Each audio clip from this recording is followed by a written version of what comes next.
অনেক সময় ঠান্ডা, অ্যালার্জি কিংবা ধুলাবালির কারণে গলায় কফ জমে যায় এবং তা দীর্ঘদিন ধরে থেকে গেলে অস্বস্তি, কাশি এবং গলার ব্যথার মতো সমস্যার সৃষ্টি করে।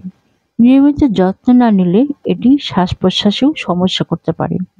তবে চিন্তার কিছু নেই।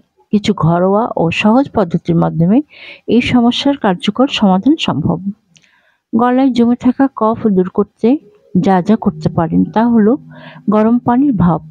গরম পানির ভাপে লবঙ্গ দিয়ে ইনহেল করলে গলায় কফ নরম হয়ে যায় এবং বাইরে বের হতে সাহায্য করে। আদা লেবুর চা। আদা ও লেবুর রস দিয়ে চা করলে কফ দূর করে গলা পরিষ্কার করতে সহায়তা করে। মধু ও কালো গোলমরিচ। ১ চামচ মধুর সাথে সামান্য গোলমরিচ মিশিয়ে খেলে কফ কমে এবং গলা আরাম পায়। হালকা গরম পানি পান করুন সারাদিন। এটি কফ পাতলা করে এবং গলা নরম রাখতে সহায়তা করে। লবঙ্গ পানি দিয়ে গার্গল প্রতিদিন সকালে ও রাতে। লবণ পানি দিয়ে গার্গল করলে গলার জীবাণু ও জমে থাকা কফ দূর হয়।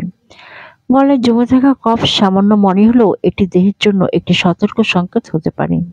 তাই যত দ্রুত সম্ভব সঠিক পরিচর্যা নেওয়া জরুরি। ঘরোয়া উপায়ে যত্ন নিলে অনেক সময় ওষুধের প্রয়োজন হয় না। তবে সমস্যা যদি দীর্ঘস্থায়ী হয় তাহলে অবশ্যই চিকিৎসকের পরামর্শ নিন। সোহানা ওয়েলনেস আপনার সুখী ও সুস্থ জীবনের সঙ্গী। নিত্য নতুন টিপস পেতে সোহানা ওয়েলনেসের সঙ্গেই থাকুন। সুস্থ থাকুন, সচেতন থাকুন।